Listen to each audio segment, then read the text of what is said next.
মুজফ্ফরপুরে শাহরুখ নিহত হলেন না, তো নাবালক হরিরামকে ফাঁসির হুকুম দেওয়া হল।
সঙ্গে সম্মুখ শহরের স্বাধীনতা ছিনিয়ে নিতে অস্ত্র আনার পরিকল্পনা করেন যতীন্দ্রনাথ মুখোপাধ্যায়।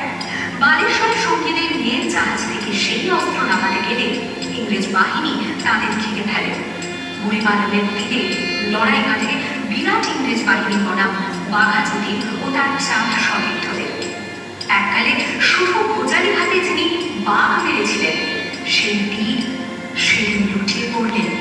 আমি হাসি হাসি পড়ব ফাঁসি, দেখবে ভারতবাসী। ও মা হাসি হাসি পড়ব ফাঁসি, দেখবে ভারতবাসী। একবার বিদায় দে মা, ঘুরে 18 এপ্রিল 1918 মাস্টারদা সূর্য সেন ও তাঁর 65 জন শিষ্য মিলে পরিকল্পনা করে চট্টগ্রামে ব্রিটিশ পুলিশের অস্ত্রাগার লুট করে এবং তারপরে লুকিয়ে আশ্রয় নেয়